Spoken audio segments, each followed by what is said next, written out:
Ladies and gentlemen, thank you for tuning in to the second Women Crush Wednesday podcast this evening, presented by Sex and Suicide. I'm here with the beautiful, you could give the peace sign again. That was cool. That's never been done before. The beautiful Lauren Benson, right? Yeah. Do you want to say hello? Hello. There you go. Lauren is going to be a lot of fun this evening. I can promise you that. She's got a great energy. We just met. We met again through Marlon Brown. Yeah. Marlon set up both podcasts tonight. Mm-hmm. And how do you know Marlon? Let's talk about that. Well, I know Marlon pretty much from going to Western. I throughout pretty much all my Western career, especially my first few years, pretty much lived in the gym. Okay. And Marlon's he likes to work out. He likes to work out? Yeah. Well, he's a personal trainer, so I hope so. True. Yeah. And so you know him from the gym, and you go to UWO. What were you taking at UWO? Nursing. Nursing, from the get-go. Yes. Okay. And what made you decide that you wanted to go into nursing? I like to help people. I don't know. Just I knew I wanted to do something in healthcare, and I knew I could take nursing anywhere, like many places. Right. Mm-hmm. Are you from London? Nope, from Windsor. From Windsor? Yes. Okay, what made you decide to come to London? Is that just like party Because London people love to party. Yeah, sure we do. Absolutely. Yeah. Mm-hmm. So were you a party girl before university?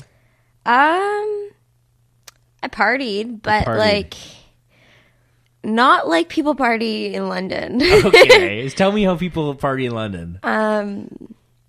I've never really heard the term "let's get blackout" so often until I came to London. Really? Where I proceeded to blackout quite frequently. So that became a routine kind of deal? So tell me about, we know that you've got a story to share. Yeah. And where do you want to start with it? I mean, I want you to mold this the way that it's... Of course. Yeah, the way that is best for you and for the people watching, to explain what messages you've learned, because you're sober now for almost a year, right? Yeah. And that, congratulations, by the way. That Thank deserves. you. And we're going to get into a little bit of a discussion too, because you have done the 12 steps. Mm-hmm. I've been sober for 20 months in a few days. Yeah. And but I didn't do the 12 steps. I had a bit of, and as you said, as I said earlier, I said I have a bit of a unique situation. What do you think? You're special? Was Laura's response. I know you're kidding. A little bit. Yeah, a little bit. Absolutely. But we'll get into that too, because I'm curious to hear sort of some of the stuff. You're bringing up some literature already, saying like, "Are you in denial?" Right? And I like. What are you, this. a type 2? Is that a thing? Yeah. Okay. Yeah. All right. So you can tell me about all this stuff, yeah. because I'm curious. Mm-hmm. So tell me where it all began and what led to the addiction or the... I know you're going to tell me a story about potential or an eating disorder that you had, not potential, but you did have, right? It's been there. So let's get into sort of where you want to start from and go from there. Yeah. Well, coming into university, I felt... my goal was to get fit because I wanted to look like all these Western girls. I had this like huge pressure on myself to look a certain way. Right. So you're beautiful, by the way. Thank you. Just saying, yeah. So yeah. You look like, I don't know what this Western girl quote unquote look is, but I guarantee you fit it. I've been told I fit it. Okay. But I mean, to me, I was like, I need to lose weight. I need to get super fit. Gotta look really hot.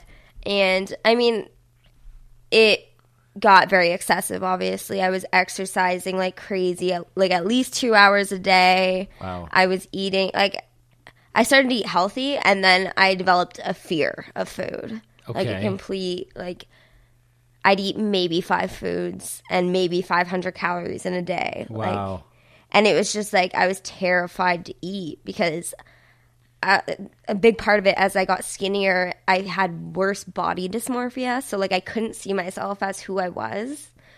And, like, I still get that to this day, like, where I'll see myself and I feel huge. Really? And it's like, I know I'm not, but it feels like that. And it's, like, the most unbearable feeling.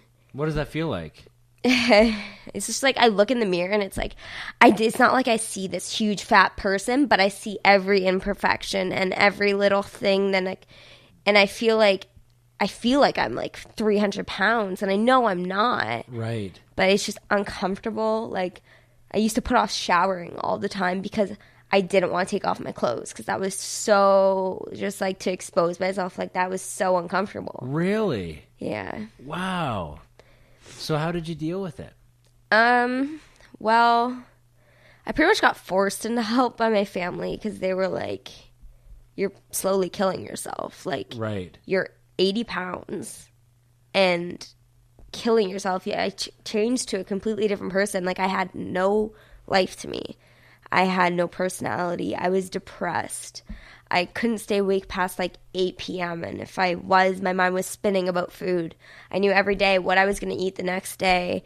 And like, I would not have a bite more. If I did, I'd be like sit-ups like crazy. Like it consumed my life to the point where like I couldn't make friends. Like I had friends. I had tons of friends, but like not a single genuine friend. Right. Because I had the complete like inability to love or be loved because I was so self-absorbed and so caught up in like my appearance and how I can look like the next Instagram model and like constantly comparing myself to like I used to follow so many Instagram accounts of like fit girls and like really hot girls and like it just like it was so toxic to me. Wow. I had to like delete all of that and like try and like force myself to not look at it because like I know like for me looking like my like anorexic mind wants me to look like is not realistic for me. Right. I'm a different, it makes me like crazy. Right. I'm like absent-minded. I just can't think straight. I developed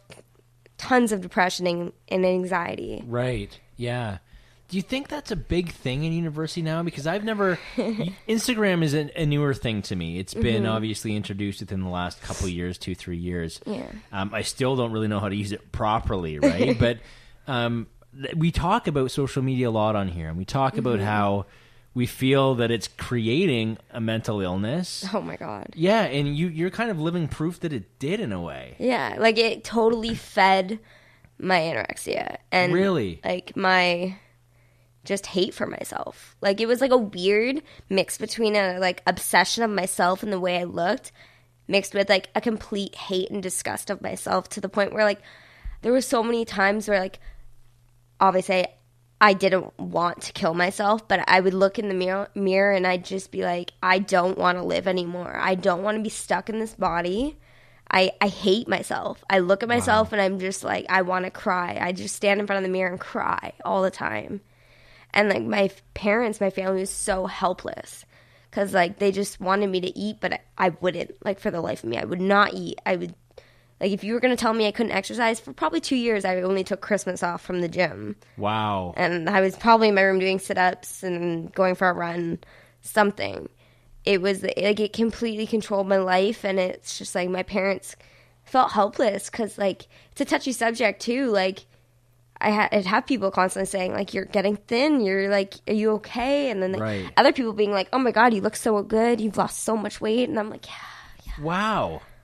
Oh my God, I never really thought of it from that angle. Yeah. So people thought that you looked good even though you knew, did you know that you were sick? Like, did you know that? No. I think my body dysmorphia really, like, distorted my mind of, like, what I was actually going through because I didn't see myself as this stick-thin person. As I started to gain weight, I could see myself more clearly, but I didn't see it, and I looked horrible. Like, I look back, and I'm like, oh, my God, like, that's gross. Yeah. But I was sick, and I get that, and I can see it now. Right. Yeah. So how did you cope with your eating disorder? I was pretty much told I was going to be taken to school and like I would never be able to nurse. Really? Yeah. Who told you that? Well, I had talks with my like academic counselors and my family pretty much said to me like, how do you expect you're 80 pounds? Like what do you want? Orthopedic? Was that what you weighed at one point in time? Yeah. Oh my God. So like my family dog's way more than that. Yep. Oh my God. It's like a lap dog. Yeah, absolutely. Wow.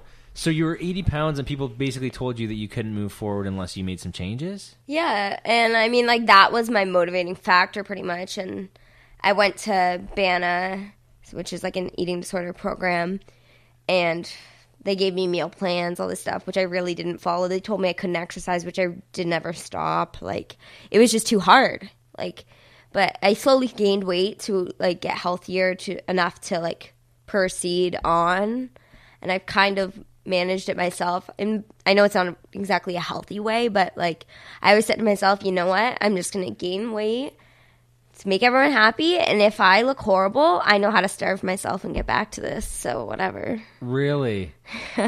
Wow. So when you got to the point where you were gaining weight and making everyone happy, then what happened? Were you unhappy with yourself at all, or? It's definitely like part of me was like, oh, I do look better. Oh my God, I was small. Like I'd try and like see gains in good places and be like, okay, I can deal with that. But sure. I had a ton of anxiety, a ton of depression. I was put on like antidepressants that just constantly kept going up and up and up until the point where I was completely numb. Really? Yeah. What kind of medication did they put you on? I was on a few different ones. I can't even like remember them all. Right. No, fair I kept enough. on switching from different ones because I was like, this isn't working. This isn't working. Yeah. Did you find one that eventually worked? Or did they all just kind of like... It kind of just kept going up and up and up, and more medications being added, all this Ativan. Then I started abusing the Ativan, and like all these things, sleeping pills. And then at one point I decided I want to get off these, and I started tapering down. And that's when I was like, oh my God, I can feel emotions. Oh my God, like 50 milligrams down, I can cry again? What? Like, yeah, sure. It was... What kind of sleeping pills? Imovane? No. No? I forget even what it was. Are they blue? No. No, okay, I was wondering. They're white. They're white. Did you put dissolve under the tongue? No. No, eh? Okay, No. I don't know those ones. I don't know. I'd never heard of them. I wasn't on them for long, and I just completely abused those too. So yeah, I think sleeping pills are a big one. I don't think people realize. That was the one that I had the most trouble getting off of years and years ago. Yeah. But I was taking a full 7.5 milligram Imovane every night. And it was like, this went on for 2 years. I didn't realize they were supposed to be used temporarily. Yeah. And my psychiatrist I was seeing at the time basically said, oh yeah, that's no big deal. We have you on this medication as well, so I can see why you can't sleep. I'm like, well, you know, you can't just put me on one medication, then when I have another side effect, give me another medication. And like, it was just this chain of shit that just kept, and you feel it, right? Like your body feels it. It's not natural. No. So nothing really helped you. From the depression medication or whatever you were taking. No, not exactly. And I feel like it wasn't exactly that I have depression. Like I'm not on antidepressants or anything now, and I feel amazing. Right. Good. I feel like it was more situational for me, and the fact of the matter is I wasn't being a good person. I was drinking my face off constantly. Yeah, me too. Like I wasn't doing things to make myself feel good. No wonder I felt depressed. I was harming my body and my mind through all my actions, pretty much. So is this during the time when you were hitting the gym too? Oh yeah. So you're hitting the gym and like worried about calories, but then you go out and get shit faced? It's weird, eh? Yeah. No, I'm just curious. So I never drank so much in my life until I came to university, and then it's like there's a bar night for every night. Yeah, there is. And there it's totally like is. I have the worst FOMO ever. Yeah, fear of missing out. Yeah. Yeah, sure. So I was like, I'm going out every night, and like I almost like I was very cautious. Like I'd only like chug vodka because that was least calories. Right. But like being 80 pounds and chugging vodka, obviously I'm gonna black out. And like I've never had a stop button drinking. Yeah. Like it was like I either drink till I'm puking or I'm passed out, and there's really no in between. Like I now being sober, it's like I look at people and like drinking looks so fun. Like it looks like it's a good time, but like every time I do it, I'm blacked out. I don't ever remember it. Right. And it's like the insanity of still doing it over and over again, even though I know I'm going to black out or I'm going to do something stupid or... Right. So... I've been there. Yeah. So let me ask you this.